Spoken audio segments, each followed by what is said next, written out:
3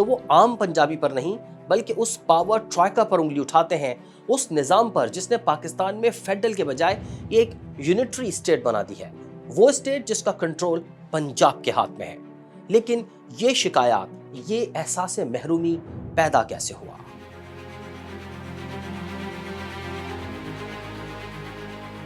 یہ کہانی ہے 75 سال میں پاکستان کو ملنے والے 4 زخموں کی۔ پہلا زخم ہے ایسٹ پاکستان کا۔ آج ہم چھوٹے صوبوں کی بات کرتے ہیں، لیکن طاقت کے مرکز پنجاب سے ناراض ہونے والا پہلا صوبہ چھوٹا نہیں، ملک کا سب سے بڑا صوبہ تھا، یعنی ایسٹ پاکستان۔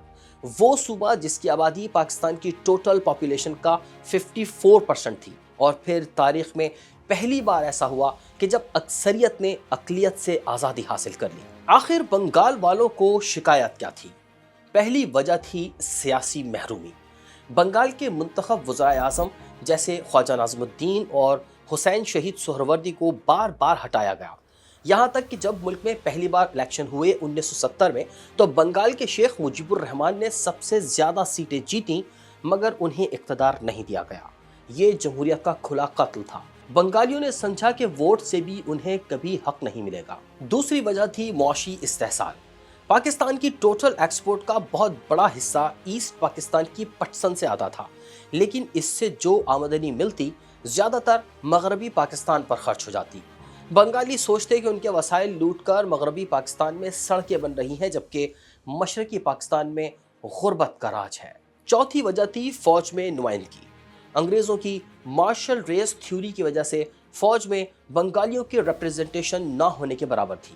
انہیں احساس ہوتا تھا کہ وہ ملک کے دفاع میں برابر کے شریک نہیں۔ پھر 1965 کی جنگ میں ایسٹ پاکستان کو تقریباً لاوارث چھوڑ دیا گیا، تو یہ احساس یقین میں بدل گیا۔ انہیں لگا کہ ان کی سرحدوں کی کوئی اہمیت نہیں، اور نتیجتاً پاکستان ٹوٹ گیا۔ چھوٹے صوبوں کو پیغام گیا کہ اگر میجورٹی اپنا حق نہیں لے پائی تو ہم مائنورٹی ہو کر کیا کر لیں گے۔ دوسرا زخم تھا 1 یونٹ کا قیام۔ مشرقی پاکستان ٹوٹل آبادی کا 54% تھا۔ اسے بیلنس کرنے کے لیے مغربی پاکستان کے چاروں صوبے ختم کر کے 1 یونٹ بنا دیا گیا۔ یہ ایڈمنسٹریٹو فیصلہ تھا، لیکن چھوٹے صوبوں نے اسے کلچر اور تاریخ پر حملہ سمجھا۔ سندھ کے لیے یہ ان کی قدیم تہذیب کو مٹانے جیسا تھا۔ پختونوں کے لیے یہ ان کی منفرد کلچرل آئیڈینٹی کو ختم کرنے کی کوشش تھی۔ بلوچوں کے لیے یہ ان کی نیم خود مختار حیثیت پر کاری ضرب تھی۔ آج جو بھی سندھی، بلوچی اور پختون قوم پرستی ہمیں نظر آتی ہے، اس کی جڑیں اسی 1 یونٹ کے فیصلے میں ہے۔ تیسرا زخم تھا وسائل کی جنگ، اور اس جنگ کی سب سے بڑی علامت بنا کالا باغ ڈیم۔ مقصد تھا 3600 میگا واٹ بجلی کی پیداوار، پانی ذخیرہ کرنا اور سیلابوں پر قابو پانا۔ پنجاب کے لیے یہ ترقی کا، بجلی کا اور پانی کا منصوبہ تھا، لیکن سندھ کے لیے یہ ان کی زراعت کے لیے ایک ڈیتھ سرٹیفکیٹ تھا۔ انہیں خطرہ تھا کہ سندھ کے حصے کا پانی مزید کم ہو جائے گا، نتیجہ سندھ کی زمینیں بنجر ہو جائیں گی۔ ادھر KPK کو خوف تھا کہ ان کے کئی شہر، خاص طور پر نوشہرہ ڈوب جائے گا اور دریائے کابل کا پانی واپس آ کر تباہی مچائے گا۔ اور بلوچستان کا خیال تھا کہ وسائل کی تقسیم کے جو بھی فیصلے ہوں انہیں پوچھا تک نہیں جاتا۔ تب بیگم نسیم ولی خان نے کہا تھا کہ پنجاب کو سوچنا چاہیے کہ وہ تینوں صوبوں کو تباہ کر کے کالا باغ ڈیم بنانا چاہتا ہے۔ کالا باغ ڈیم کا تنازع صوبوں کے درمیان نو کانفیڈنس کی علامت بن گیا۔ اسی طرح NFC ایوارڈ ہے جس کے تحت فیڈرل گورنمنٹ صوبوں میں پیسے تقسیم کرتی ہے۔ یہ ہمیشہ سے ہی کنٹروورشل رہا۔ آبادی کی بنیاد پر سب سے بڑا حصہ پنجاب کو ملتا ہے۔ چھوٹے صوبوں کو ہمیشہ یہ شکایت رہی کہ ان کے رقبے، پسماندگی اور قدرتی وسائل کو اہمیت نہیں دی جاتی جس کے وہ حقدار ہیں۔ اور پھر آتا ہے چوتھا زخم، بلوچستان میں نہ ختم ہونے والا آپریشن۔ آزادی کے وقت ریاست کلات نے پاکستان کے ساتھ الحاق کر لیا تھا، لیکن بلوچ قوم پرست آج بھی اسے قبضہ سمجھتے ہیں۔ تب سے آج تک بلوچستان میں 5 بڑے فوجی آپریشن ہو چکے ہیں۔ 1973 میں ذوالفقار علی بھٹو کی جمہوری حکومت نے بلوچستان کی منتخب صوبائی حکومت کو برطرف کیا اور ایک بھرپور فوجی آپریشن شروع کیا۔ اور آخری آپریشن شروع ہوا 2006 میں، جب جنرل پرویز مشرف دور میں نواب اکبر بگٹی ایک فوجی آپریشن میں مارے گئے۔ اس آپریشن کے بعد سے صوبے میں وہ آگ لگی کہ آج تک بجھ نہ سکی۔ یہی وجہ ہے کہ بلوچستان کے لیے فوج اور پنجاب ایک ہی سکے کے دو رخ بن گئے، ظلم، جبر اور استحصال کے علاوہ۔ یہ وہ کہانی ہے جسے ہم سب سنتے آئے ہیں، ظالم اور مظلوم کی کہانی۔ لیکن کیا تصویر کی کوئی دوسری سائڈ بھی ہے؟ آخر پنجاب کیا کہتا ہے؟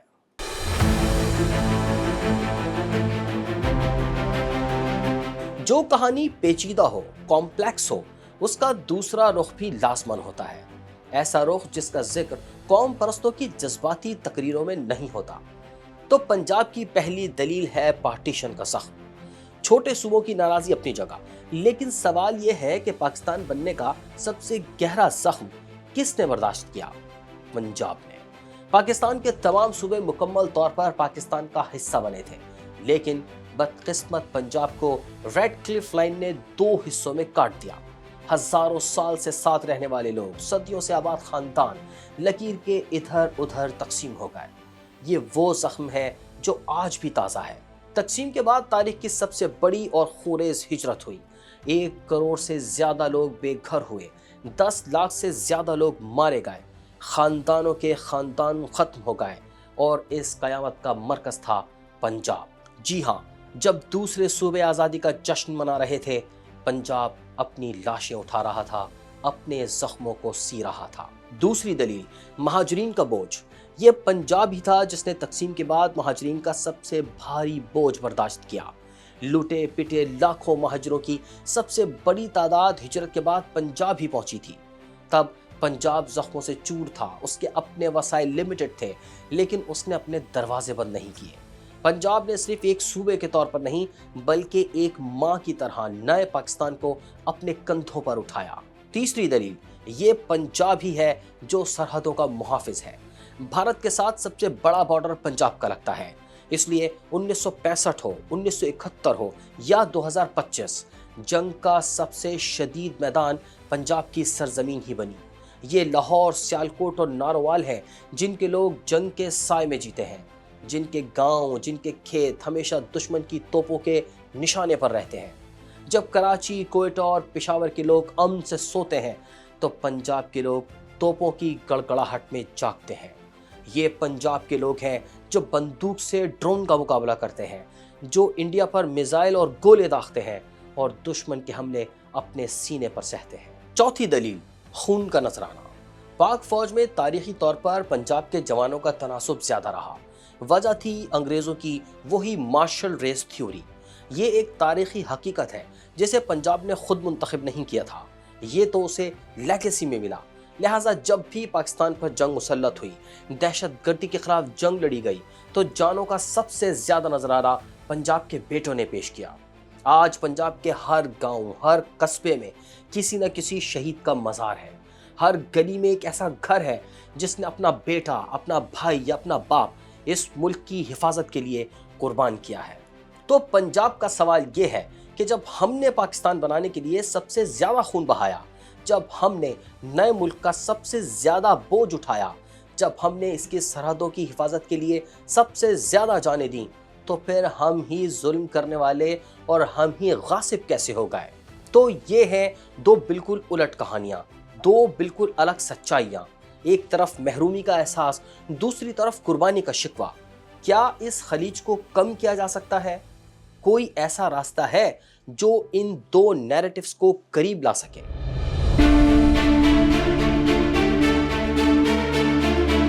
ہم نے اب تک شکایات کی لمبی لسٹ دیکھی اور پنجاب کا جذباتی مقدمہ بھی دیکھا، خلیج جو گزرتے وقت کے ساتھ گہری ہوتی گئی۔ لیکن پھر وہ لمحہ آیا جب لگا کہ شاید اب کچھ بدلے گا۔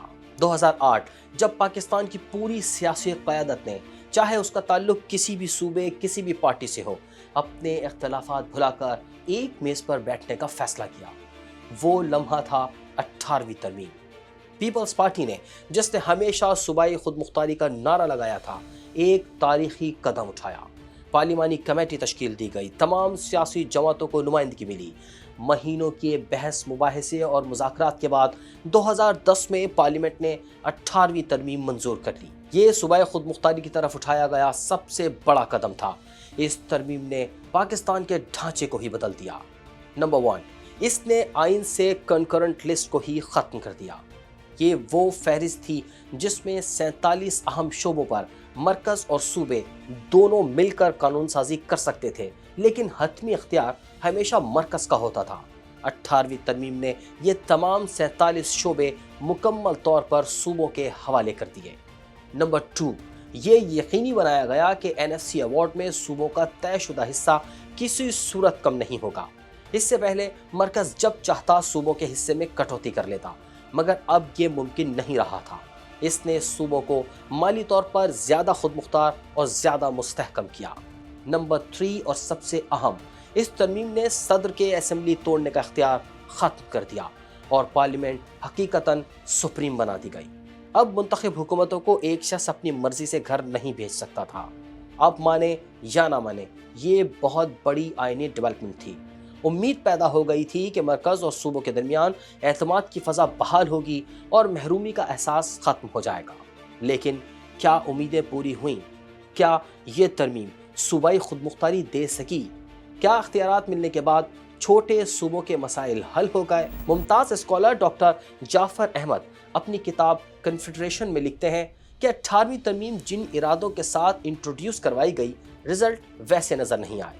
یہ خیال تھا کہ صوبوں کو اختیارات دینے سے زیادہ تر مسائل حل ہو جائیں گے، اب ایسا ہوتا ہوا نظر نہیں آتا۔ لیکن کیوں؟ کرٹیک کہتے ہیں کہ صوبائی حکومتوں نے نئے اختیارات کو صحیح سے استعمال نہیں کیا، سستی دکھائی، نااہلی کا مظاہرہ کیا، اور کرپشن تو ہے ہی۔ جیسے سندھ میں اختیارات اور وسائل ملنے کے باوجود تعلیم، صحت اور صاف پانی کے مسائل جوں کے توں ہیں، کرپشن کے الزامات عام ہیں، اور اختیارات کراچی اور لاڑکانہ کی اربن ایلیٹ اور وڈیروں کے ہاتھوں میں ہیں۔ بلوچستان کو دیکھیں تو انہیں اختیارات تو ملے، لیکن صوبے کی اپنی انتظامی صلاحیت بہت ہی کمزور ہے، وسائل کم ہیں، لا اینڈ آرڈر کی وجہ سے وہ اس آئینی ترمیم کا فائدہ نہیں اٹھا سکا۔ خیبر پختونخوا دہشت گردی کے خلاف جنگ میں بری طرح متاثر ہوا، ترقیاتی کام کروانا مشکل رہا، اور جب فاٹا صوبے میں شامل ہوا تو ایک ایسا چیلنج آیا جسے حل کرنے کے وسائل پختونخوا کے پاس تھے ہی نہیں۔ 18ویں ترمیم ایک گولڈن چانس تھا اور ہے، لیکن ہماری سیاسی قیادت اور صوبائی بیوروکریسی اس موقع سے فائدہ اٹھانے اور حقیقی تبدیلی لانے میں ناکام رہی، اور جب پرانے زخم بھرنے کی کوشش کی گئی تو کچھ نئے زخم ابھرنے لگے، جیسے جنوبی پنجاب کا مسئلہ۔ خود پنجاب کے اندر سے ایک طاقتور آواز اٹھی کہ لاہور نے پورے صوبے کے وسائل پر قبضہ کر رکھا ہے اور جنوبی پنجاب یعنی سرائکی وسیب کو اس کا حق نہیں مل رہا۔ ایک نئے صوبے کا مطالبہ ایک بڑی سیاسی حقیقت بن گیا۔ پھر گلگت بلتستان کے عوام جو دہائیوں سے پاکستان کی سرحدوں کے محافظ ہیں، انہوں نے بھی اپنے آئینی حقوق اور مکمل صوبائی حیثیت کا مطالبہ تیز کر دیا۔ پھر ہر مردم شماری کے بعد خاص طور پر کراچی کی آبادی کے اعداد و شمار پر سندھ اور وفاق کے درمیان ایک نیا تنازع کھڑا ہو جاتا ہے۔ شہری سندھ یعنی کراچی اور حیدرآباد کو یہ شکایت ہے کہ دیہی سندھ ان کے وسائل پر قابض ہے۔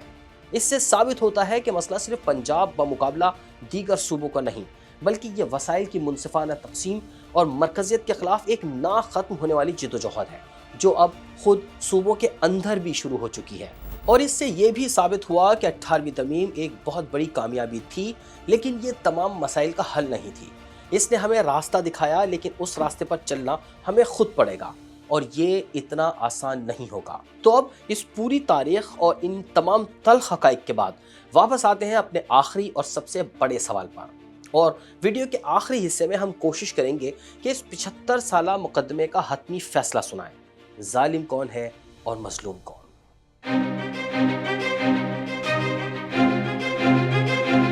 اس 75 سال کے بہت ہی لمبے اور تکلیف دہ سفر کے بعد، اس مقدمے کی تمام دلیلیں سننے کے بعد، تمام گواہوں کے بیانات قلم بند کرنے کے بعد، اب وقت ہے آخری فیصلے کا، اور اس کے لیے ہم واپس آتے ہیں اپنے بنیادی سوال پر۔ چھوٹے صوبے پنجاب سے ناراض کیوں ہیں؟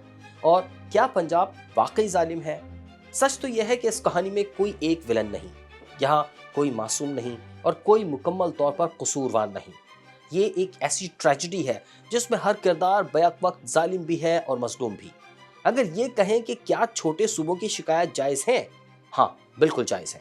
تاریخ گواہ ہے کہ انہیں سیاسی، معاشی اور ثقافتی طور پر نظر انداز کیا گیا، ان کی شناخت کو دبانے کی کوشش کی گئی، ان کے وسائل پر قبضہ کیا گیا، اور جب انہوں نے آواز اٹھائی تو ان کے خلاف فوجی آپریشنز کیے گئے، اور ان کے زخموں پر نمک چھڑکا گیا، اور پنجاب نے طاقت کے مرکز کے طور پر ان کے ساتھ ایک بڑے بھائی جیسا نہیں بلکہ ایک کلونیل ماسٹر جیسا سلوک کیا۔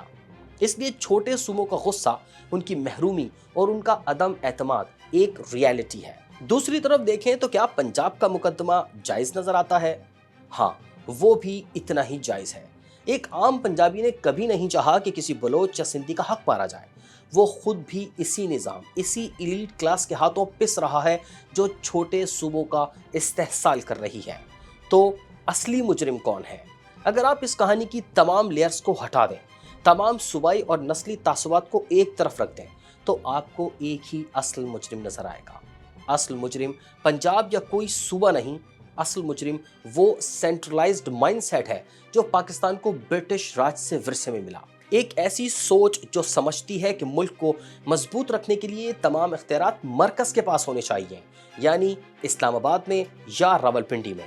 یہ ایک ایسی سوچ ہے جو ڈائیورسٹی کو ایک طاقت کے بجائے خطرہ سمجھتی ہے۔ اصل مجرم وہ بیوروکریسی ہے جس نے اس ذہنیت کو 75 سال تک سینے سے لگائے رکھا، جس نے ہمیشہ صوبوں کو کمزور اور خود کو مضبوط رکھا تاکہ اس کا اپنا کنٹرول قائم رہے۔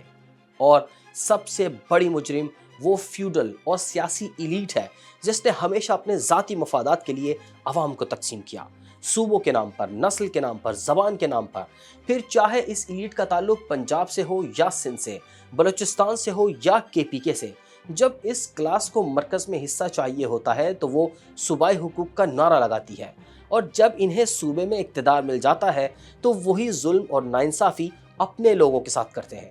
انہوں نے عوام کو تعلیم، صحت اور انصاف دینے کے بجائے ہمیشہ نفرت اور محرومی کے نعروں میں الجھائے رکھا۔ اب مستقبل کیا ہے؟ قوم پرستی کی تحریکیں آج بھی زندہ ہیں، سندھ ہو یا KPK یا پھر بلوچستان، ان کے تحفظات آج بھی موجود ہیں۔ پاکستان کے مستقبل کا سوال اب بھی کھڑا ہے۔ کیا ہم ایسے ہی ایک دوسرے سے لڑتے رہیں گے، ایک دوسرے پر الزامات لگاتے رہیں گے، یا ہم یہ سمجھیں گے کہ ہماری اصل لڑائی ایک دوسرے سے نہیں ہے؟ اس لیے میں کہوں گا کہ اصل سوال یہ ہے ہی نہیں کہ چھوٹے صوبے پنجاب سے ناراض کیوں ہیں۔ اصل سوال یہ ہے کہ کیا پاکستان کے تمام صوبوں کے عوام اس طاقتور ایلیٹ کلاس سے ناراض نہیں ہے جس نے 75 سال سے ان سب کا حق مارا ہے؟ اس کسان سے پوچھیں جس کی فصل کی قیمت نہیں ملتی، چاہے وہ سندھ کا ہو یا پنجاب کا۔ اس نوجوان سے پوچھیں جسے ڈگری ہونے کے باوجود نوکری نہیں ملتی، چاہے وہ بلوچستان کا ہو یا KPK کا۔ اس ماں سے پوچھیں جس کا بچہ صاف پانی نہ ملنے کی وجہ سے بیمار ہے، چاہے وہ کراچی کی کچی آبادی میں رہتی ہو یا لاہور کی کسی غریب بستی میں۔ ان سب کا درد ایک ہے، ان سب کا دشمن ایک ہے۔ اس سوال کا جواب ڈھونڈنے نکلیں گے تو ہمیں ایک نئے اور متحد پاکستان کا راستہ نظر آئے گا۔ ایک ایسا پاکستان جہاں لڑائی صوبوں کے درمیان نہیں بلکہ عوام اور اشرافیہ کے درمیان ہو۔ ایک ایسا پاکستان جہاں حقوق کی بنیاد نسل یا زبان نہیں بلکہ صرف انسانیت۔